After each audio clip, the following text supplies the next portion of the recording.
Welcome back. Today we're going to be talking about the 3 things you absolutely have to go on any overlanding trip. Stay tuned.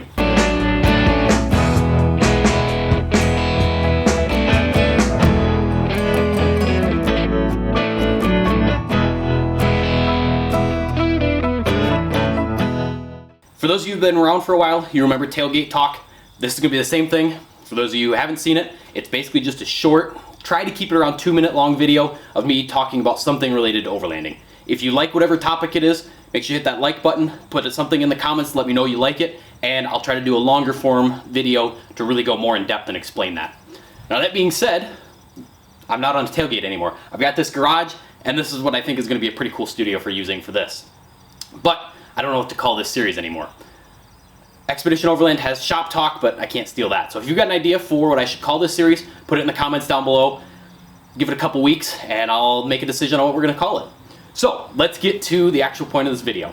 So the 3 things you have to have for an overlanding trip, doesn't matter where you're going: food, water, and shelter.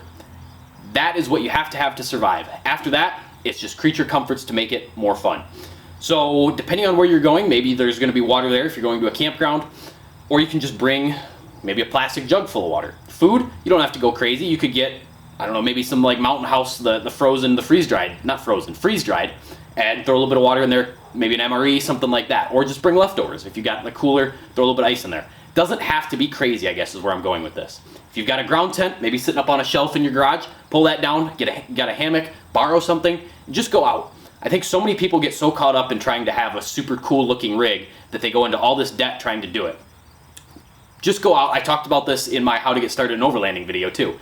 Go out with what you have and see what you need. Because just because I have some equipment, you know, I've got this chainsaw here. Well, maybe you don't need a chainsaw. So it doesn't make any sense for you to spend a couple $100s to buy a chainsaw when you aren't going to use it just to look cool.